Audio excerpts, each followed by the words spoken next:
अस्सलामुअलैकुम रहमतुल्लाहि व बरकातुहू। इन्नल्लाह व मलाइकतहु युसल्लूना अलन नबी या अय्युहल्लज़ीना आमनू सल्लु अलैहि व सल्लिमू तस्लीमा। अल्लाहुम्मा सल्लि अला सय्यिदिना मुहम्मद व अला आलि सय्यिदिना मुहम्मदिन बारिक वसल्लिम। अल्लाहुम्मा सल्लि अला सय्यिदिना मुहम्मद व अला आलि सय्यिदिना मुहम्मदिन बारिक वसल्लिम। अल्लाहुम्मा सल्लि अला सय्यिदिना मुहम्मद व अला आलि सय्यिदिना मुहम्मदिन बारिक वसल्लिम। अल्लाहुम्मा सल्लि अला सय्यिदिना मुहम्मद व अला आलि सय्यिदिना मुहम्मदिन बारिक वसल्लिम। It is a great mercy and countless favor of Allah subhanahu wa ta'ala that He has created us in the ummah of Rasulullah sallallahu alaihi wasallam. Alhamdulillah, this was also the desire of many previous prophets before Rasulullah sallallahu alaihi wasallam. Further, Allah subhanahu wa ta'ala associated us with the blessings of Quran and also associated us with the awliya, that is His friends. And Alhamdulillah, He also helped us in gathering here to renew our faith. Alhamdulillah. Inshallah ta'ala, with the help of Allah ta'ala subhanahu wa ta'ala and the faizan of Rasulullah sallallahu alaihi wasallam and the wilayah of Awliya Allah, we will today try to understand what is the meaning of deen. When you ask somebody today what is deen, they say Islam. And when you ask them what Islam is, they say deen. So anybody in today's life, you are asking him about deen, he is saying Islam, and you are asking him about Islam, he is saying deen. So nothing is known here. Deen is also an Arabic term. Islam is also an Arabic term. Both are Arabic term. But when asked about deen, we are saying Islam. When asked about Islam, we are saying deen. So nothing is known here. There is a big confusion. The awliya of Allah subhanahu wa ta'ala, they give an example that when a guy was asked regarding his house, where is your house? He told that my house is in front of a mango tree. And when he was asked regarding the mango tree, where is that mango tree? He said, it is in front of my house. And when he is asked about both the mango tree and the house, he is saying they are in front of each other. Means here neither the location of the house is known nor the location of the tree is known. There is a big confusion. Similar is the case with ourselves. We are being asked about deen, we say Islam, and we are asked about Islam, we are saying deen. So we are confused with these Arabic terms. We are confused what to say. Inshallah, with the help of the teachings of Awliya Allah, we will try to understand what is the meaning of deen. Inshallah. There is a verse in Surah Fatiha, Maliki Yawmiddin. Inshallah, with this ayah, we will try to understand the meaning of deen, the reality of deen. What is the actual meaning of deen? Maliki Yawmiddin, what is the translation for this? Maliki Yawmiddin, the English translation for this is Master of the Day of Judgment or the Owner of the Day of Judgment. It is the English translation for this. And it is also in the sayings of Rasulullah sallallahu alaihi wasallam that ad-deenu yusrun. Deen is easy. So there is one ayah from the Quran, Maliki Yawmiddin, and this hadith, ad-deenu yusrun, deen is easy. It is always that Quran and the saying of Rasulullah sallallahu alaihi wasallam, that is the hadith, they are always in support of each other. It can never happen that Quran and the sayings of Rasulullah sallallahu alaihi wasallam are in disagreement, are in contradiction. They are always in support of each other. If we are seeing some disagreement between the Quran and the sayings of Rasulullah sallallahu alaihi wasallam, that means there is a problem with our understanding. We have to consult scholars when we are in such an understanding. But the reality is the Quran and the sayings of Rasulullah sallallahu alaihi wasallam, they are always in support of each other. They can never be against each other. They can never be in disagreement. But what is happening here is the Maliki Yawmiddin is Master of the Day of Judgment. And we are saying in the hadith, the saying of Rasulullah sallallahu alaihi wasallam, deen is easy. Ad-deenu yusrun, deen is easy. But here the deen refers to the Day of Judgment. So there seems to be a contradiction here, disagreement here. But by our eyes we are seeing, when we are making translation for this, there seems a contradiction. There seems some disagreement. Here we are saying deen is easy, but here we are saying Master of the Day of Judgment. What is the contradiction? We are saying deen is easy and here deen refers to the Day of Judgment. Is the Day of Judgment easy? No, it is not easy. The Day of Judgment is a very terrified day for many people. Many people will be fearing that day. Many people, most of us will be worrying that day. Why? Because that is the final day for the result. That is the final day where our sins will be exposed, our accounts will be exposed. So the day of judgment is not easy. But what is the saying in the hadith, in the sayings of Rasulullah sallallahu alaihi wasallam? Deen is easy. So there seems to be a contradiction. There seems to be a disagreement. But in reality, there can never be disagreement. We will further try to understand this. We are translating Master of the Day of Judgment, Maliki Yawmiddin, as Master of the Day of Judgment. What happens on the Day of Judgment? One who obeys Allah subhanahu wa ta'ala, he will be rewarded. And one who disobeys him, he will be punished. So on the Day of Judgment, two things are happening. One is rewarded and the other is punished. Either we will be rewarded or either we will be punished. So rewards and punishment, it is the day of rewards and punishment.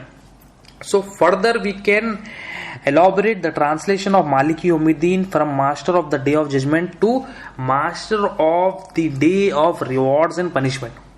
We can now translate this to Master of the Day of Rewards and Punishment, because on the Day of Judgment this happens. We will be rewarded and we may be punished. Two things only happen. So Maliki Yawmiddin, now what we can do is we can translate Maliki Yawmiddin from Master of the Day of Judgment to Master of the Day of Rewards and Punishment, because on that day this happens.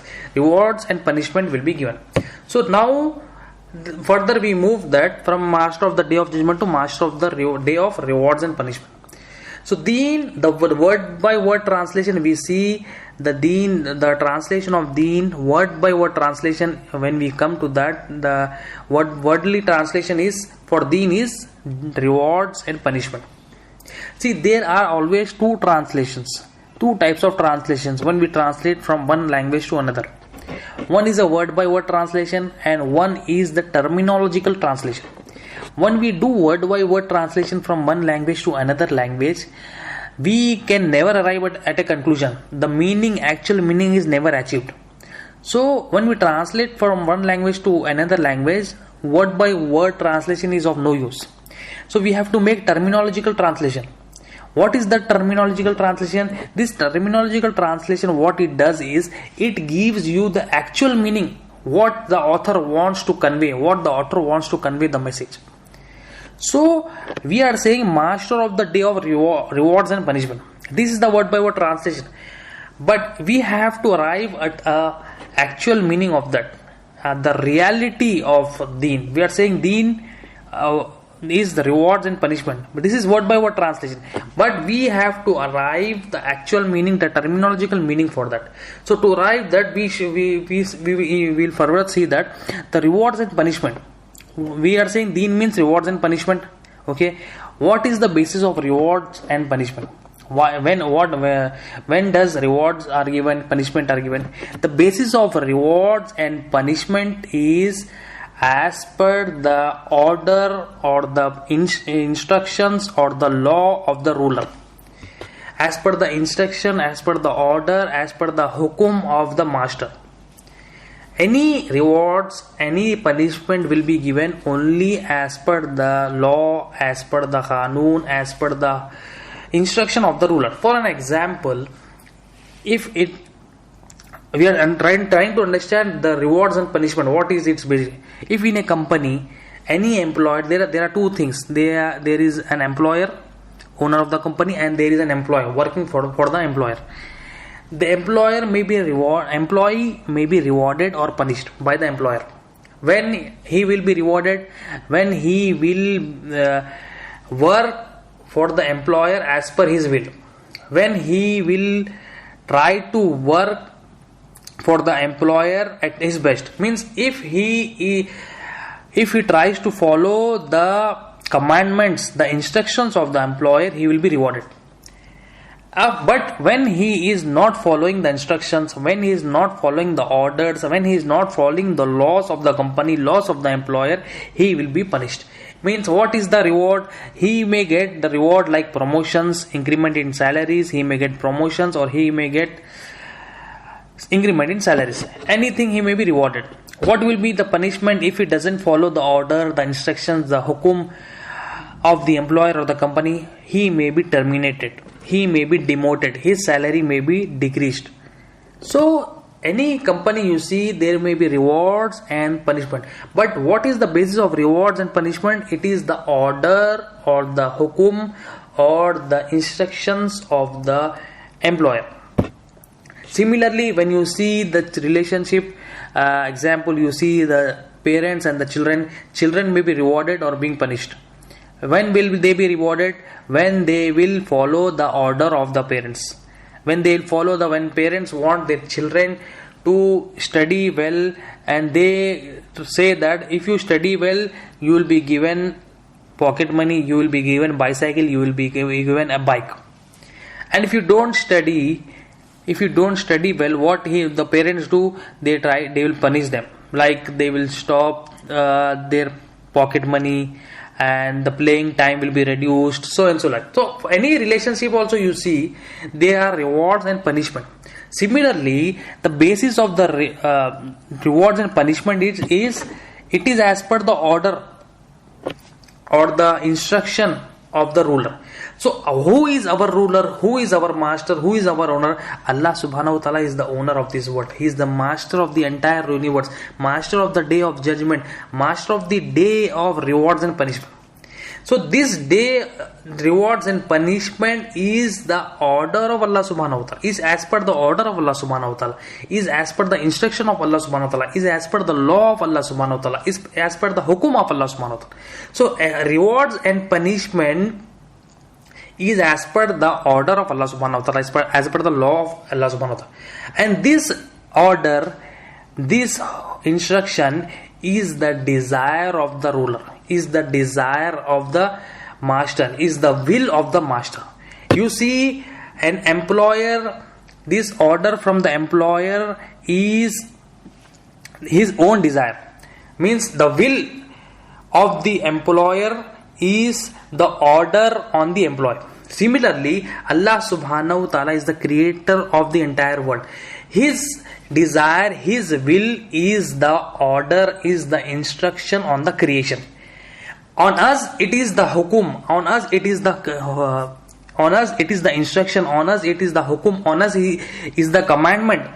And this is the will, this is the desire of Allah subhanahu wa ta'ala. So the word by word translation, what we get from the meaning of deen is the rewards and punishment. But the rewards and punishment, the basis is, it is as per the order of Allah subhanahu wa ta'ala, it is as per the instruction of Allah subhanahu wa ta'ala. And this order on us, on creation, it is the desire of Allah subhanahu wa ta'ala. The order on the creation is the desire, the will of Allah subhanahu wa ta'ala. So finally we arrive that the meaning of deen is the will of Allah subhanahu wa ta'ala. It is the desire of Allah subhanahu wa ta'ala. Because when the desire of Allah subhanahu wa ta'ala comes, when the will of Allah subhanahu wa ta'ala comes, it becomes an order on the creation. And one who obeys this order, follows this order, he will be rewarded on the day of judgment. When he doesn't obey, that is, he disobeys this order, disobeys the instruction, it will be punishment for him on the day of judgment.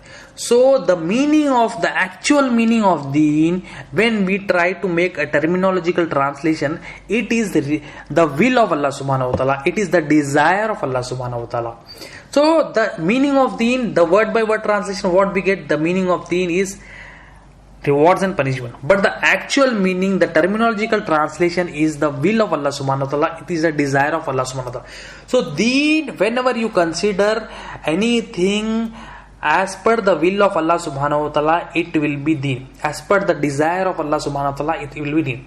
If it is not as per the will of Allah subhanahu wa ta'ala, if it is not as per the desire of Allah subhanahu wa ta'ala, it will be dunya. Simple. Either anything, any action of yours will be deen, or any action of yours will be dunya. How it will be deen, how it will be dunya? If it is as per the will of Allah subhanahu wa ta'ala, if it is as per the desire of Allah subhanahu wa ta'ala, it will be deen.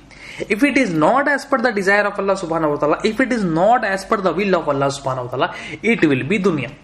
So we have to see what are we doing. Are we doing as per the will of Allah subhanahu wa ta'ala, or are we doing as per the as per against the will of Allah subhanahu wa ta'ala. So we have to check, are we doing deen or are we doing dunya? So deen doesn't mean Islam. Islam doesn't mean deen.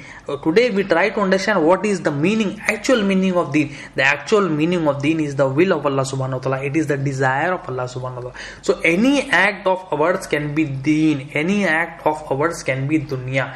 If it is as per the will of Allah subhanahu wa ta'ala, any action, if it is any action of ours is as per the desire of Allah subhanahu wa ta'ala, it is deen.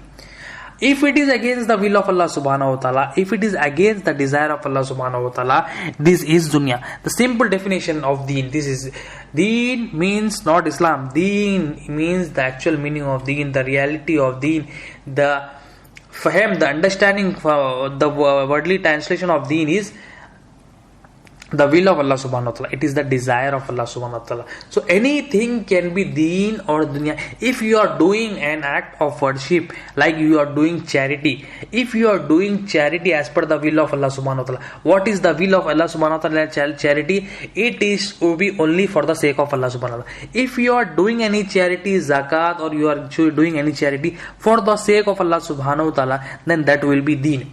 If you are doing any charity work, any work of zakat against the will of Allah subhanahu wa ta'ala, what is against the will of Allah subhanahu wa ta'ala? You are trying to show off, you are trying to show to the people that you are doing charity, then this will be dunya.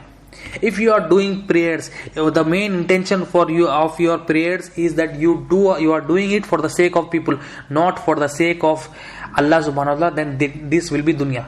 Prayers can also be dunya.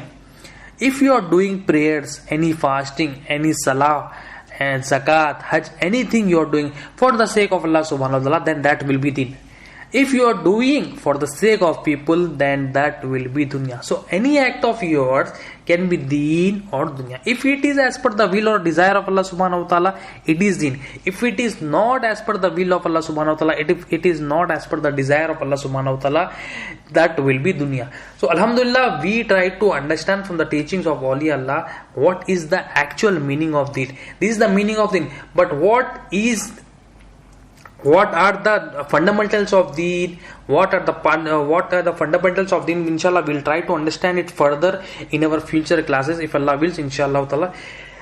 We pray to Allah subhanahu wa ta'ala, He accept our efforts, He forgive us for all our sins. Inna Allaha wa malaikatahu yusalluna ala nabi ayyuhallazina amanu sallu alayhi wa sallimu taslima. Subhana rabbika rabbil izzati.